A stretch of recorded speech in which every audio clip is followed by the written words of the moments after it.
शौनक जी ने प्रश्न किया अज्ञान ध्वांत विध्वंस कोटि सूर्य समप्रभ सूताख्यायी कथा सारम मम कर्ण रसायन। बहुत ध्यान देना, आज कथा आपको कुछ अटपटी तो लगेगी। समझ में आ रहे हैं शब्द के नहीं आ रहे हैं? आ रहे हैं कि नहीं आ रहे हैं? बोलो बांके बिहारी लाल की। शौनक जी कह रहे हैं, हे सूत जी, ध्यान देना, एक प्रश्नकर्ता है शौनक और उत्तर देने वाले हैं सूत जी। तो प्रश्नकर्ता कह रहे हैं, हे सूत, आप अज्ञान रूपी अंधकार को मिटाने के लिए एक सूर्य नहीं, कोटि सूर्य समप्रभ, 1000 सूर्यों के समान तेजस्वी है। क्योंकि अज्ञान इतना गहन अंधकार है कि एक सूर्य उस अंधकार को दूर नहीं कर सकता। अज्ञान रूपी अंधकार को दूर करने के लिए हजारों सूर्य की आवश्यकता होती है। अज्ञान गहन अंधकार है। सूताख्यायी कथा सारम मम कर्ण रसायनम, बोले हमको कथा नहीं सुननी। तो कथा तो बहुत होती है, और कथा सुनते सुनते तो नॉन स्टॉप रोज 24 घंटा सुनो तो जीवन बीत जाए, कथा ही न बीते। हरि अनंत हरि कथा अनंता, कहो ही सुने विधिवत विधि संता।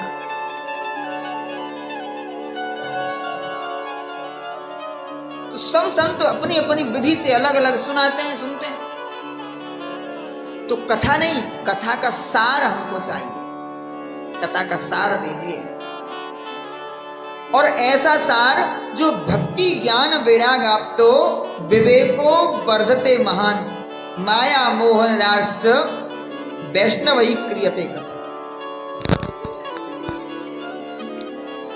ऐसा रस पिलाओ जिस रस को पीने के बाद भक्ति ज्ञान वैराग्य उदय हो जाए, भक्ति का उदय हो जाए, ज्ञान वैराग्य ज्ञान उदय हो जाए, वैराग्य जाग जाए, ऐसी कथा हो।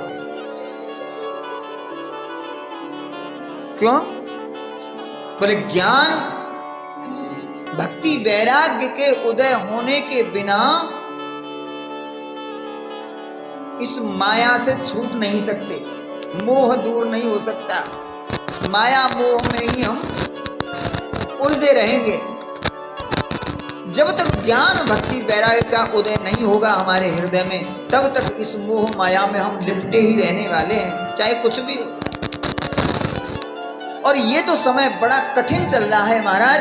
यह घोरे कलौ प्रायो जीवश्चा सुरताम गतः, क्लेशा क्रांतस्य तस्यैव शोधने किं पराय। बोले ये तो यह घोर कलयुग है, घोर कलयुग। अब आज से लगभग 5000 वर्ष पहले की कथा है ये, ध्यान देना। 5000 वर्ष पहले की कथा है। लगभग 50 60 100 वर्ष, 100 200 500 वर्ष बीते होंगे। लेकिन उस समय शौनक जी कह रहे हैं यह घोरे कलौ, घोर कलयुग है। क्योंकि जो बुजुर्ग होते हैं उनको लगता है कि हमारे देखते देखते जमाना कितना खराब हो गया। आज के जो बुजुर्ग हैं उनके हृदय की बात यदि पूछी जाए तो वो कहते हैं कि देखो हमारे सामने क्या था और अभी हमारे देखते देखते क्या समय आ गया, घोर कलयुग आ गया। लेकिन आजकल बुजुर्गों को लगता है कि आजकल के लोगों ने इस घोर कलयुग को बुला दिया, और जो घोर कलयुगी पुरुष हैं आज के, वो भी आज से 50 साल बाद बैठकर कहेंगे कि देखो हमारे सामने ऐसा नहीं होता। दिन प्रतिदिन बढ़ता जाएगा, ये कलयुग का प्रभाव बढ़ता जाएगा। इसलिए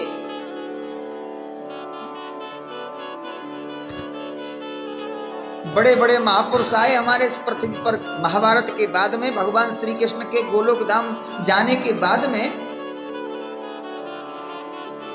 बोधायन ऋषि हुए। उन्होंने बहुत प्रयास किया कलयुग को रोकने का। निम्बार्काचार्य आए, स्वामी रामानुजाचार्य भगवान आए, वल्लभाचार्य आदि आए,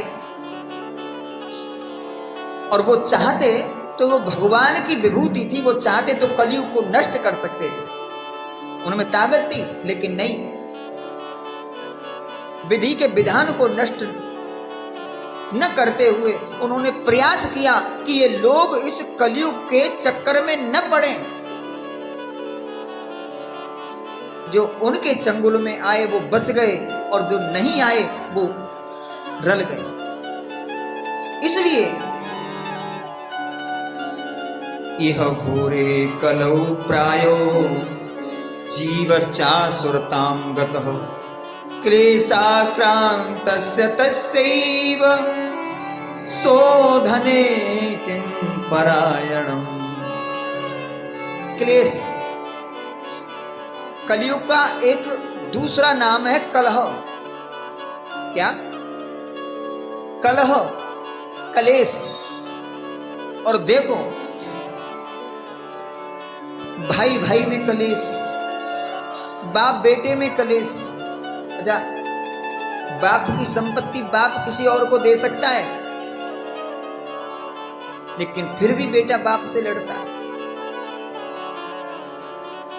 बेटी बाप से लड़ती है, बेटी माँ से लड़ती है, बेटा माँ बाप से लड़ता है, बहन भाई से लड़ता है। भाई बहन से क्या है? ये कलयुग है।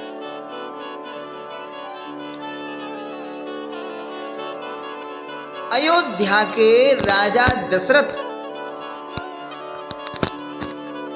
जिस समय राज्य करते थे, इस पृथ्वी पर कोई दूसरा राजा ही नहीं था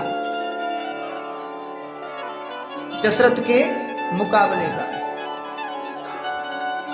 चक्रवर्ती सम्राट थे, पूरी पृथ्वी के एक छत्र सम्राट थे राजा दशरथ, और उस सम्राट पद को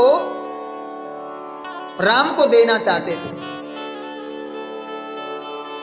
और आप कथा जानते हैं, कैकेयी ने वो राज्य अपने पुत्र के लिए मांग लिया, और राम जी को वन में जाना पड़ा। एक बार भी राम जी ने ये नहीं कहा कि ये हमारे साथ गलत हुआ। खुशी खुशी खुशी खुशी वो त्याग के चले गए। और उन्होंने कहा कि वो पुत्र, सुनु जननी सोए सुत बड़ भागी, सुनु जननी सोए सुत बड़, सुन जननी सोई सुत बड़ भागी, सुन जननी सोई सुत बड़ भागी, जो पितु मातु, हाँ जो पितु मातु वचन अनुरागी, जो पितु मात वचन अनुरागी। सुन जननी सोई सुत बड़ भागी, जो पितु मात वचन अनुरागी।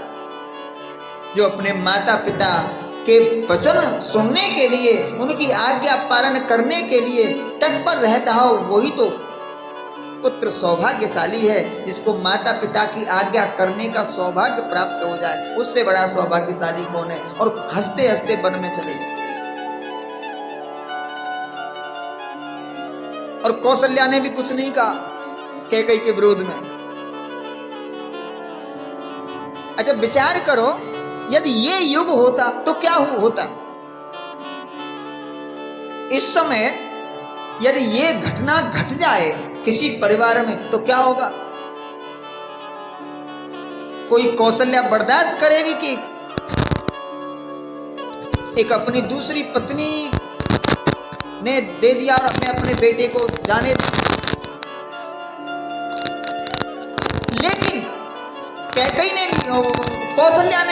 स्वीकार कर लिया और राम जी ने भी स्वीकार कर लिया और वो चले गए। और जब भरत आए तो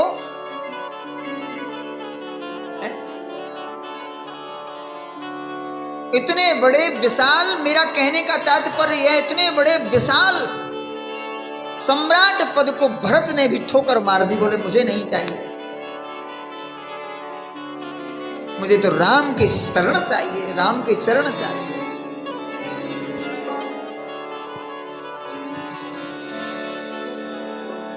अर्थन धर्मन काम रुचि, अर्थन धर्मन काम रुचि, गति न चाहूं निर्वाण, जन्म जन्म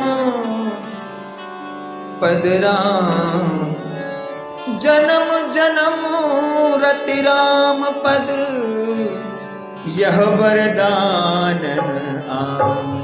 जन्म जन्म राम पद। सब कोई बर्दाश्त कर ले तो भरत भी कह सकते थे, बोले ठीक है चलो 14 वर्ष तो आनंद लेंगे ही, नहीं कौन छोड़ेगा। लेकिन आज 4 आंगुल की जो मेंढ होती है ना, क्या बोलते हैं आपके यहाँ खेतों में, जो खेतों के हिस्सा होते हैं उसको बीच में डालते हैं तो मेंढ बोलते हैं ना उसको। 2 खेतों के बीच में जो है, जो भी हो, वो इधर वाला पड़ोसी वो काटेगा, इधर वाला पड़ोसी वो काटेगा। काटते हैं आपके यहाँ भी? अच्छा, बिल्कुल हमारे यहाँ की तरह ही है।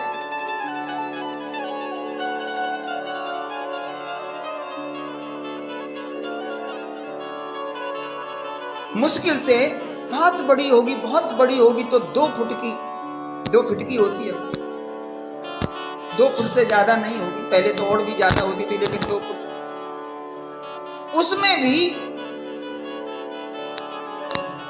उसको छीलते रहते हैं और छीलते छीलते छीलते छीलते यहां तक कि दूसरा पड़ोसी जब विरोध करने आया तो लाठी चली, किसी का सर फूट गया, मुकदमा चल गया और मुकदमा चलते चलते बिक गया। यही होता है ना। 4 अंगुल की उस मेंढ पर शांति नहीं हुई थी। और जहां राम ने और भरत ने उस युग में इस पृथ्वी के एक सम्राट पद को ठोकर मार दी, त्याग दी।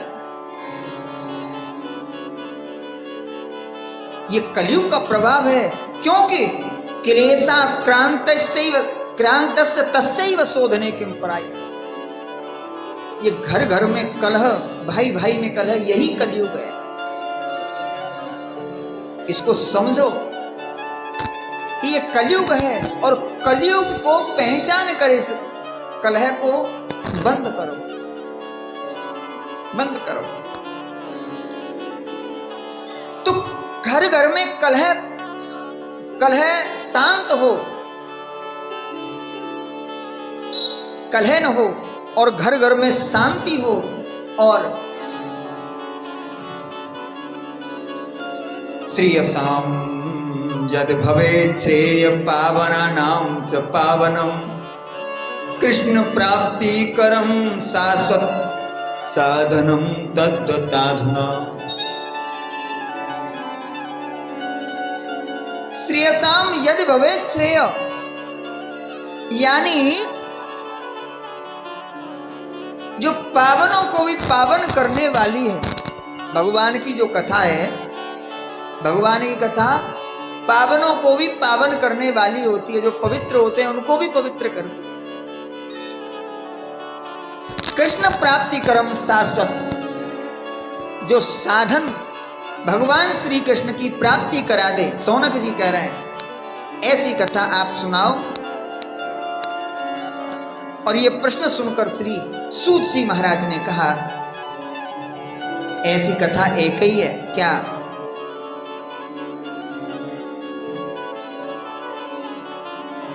काल व्याल मुख ग्रास त्रनास निर्नाश हेतवे श्रीमद्भागवतं शास्त्रम कलौ कीरेण भासितम्। काल व्याल मुख ग्रास त्रनास हेतवे। ये जीव कहां पड़ा है? सूत जी कह रहे हैं, ये सूत जी कह रहे हैं कि ये जो जीव है ये कहां पड़ा है? बोले काल के गाल में, और काल के गाल में पड़े हम मस्ती ले रहे हैं और हमको पता नहीं कि हमारा क्या है। जब काल ने मुंह बंद कर दिया तो खत्म। काल के गाल में रोज मर रहे हैं, रोज मर रहे हैं, लेकिन फिर भी व्यक्ति सोचता नहीं कि आखिर ये कब तक चलेगा। जिस आनंद की खोज में करते करते, जिस सुख की खोज करते करते हम काल के गाल में पड़े और अपने बारे में कुछ नहीं सोच रहे। अच्छा, अपनी मृत्यु से कोई नहीं डरता। कोई डरता है?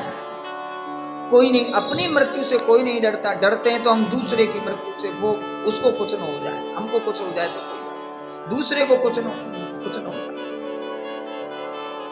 अच्छा, हम धन इकट्ठा अपने लिए करते हैं? नहीं, अपने लिए नहीं करते, हम दूसरे के लिए करते हैं। और साधारण सी बात है, माता पूछती हैं शाम को, बोले खाना कौन कौन खाएगा, और सभी मना कर दें, पर ना हम तो वहां खा के आए, हम वहां खा के आए, हम ये खा के आए, हमको भूख नहीं है, हमारा पेट खराब है, हम नहीं खा रहे हैं। तो बेचारी मैया भी भूखी सो जाती है। बोले जब कोई नहीं खा रहा है तो मैं ही क्यों।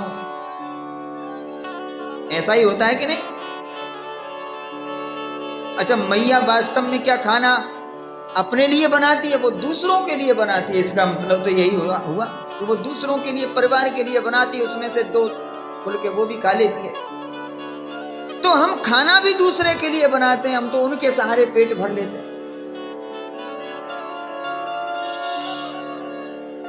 आखिर क्या ये जीवन दूसरों के लिए ही है? हमारा कुछ है कि नहीं? हमें अपने लिए कुछ करना चाहिए कि नहीं? हमें अपने लिए कुछ करना चाहिए।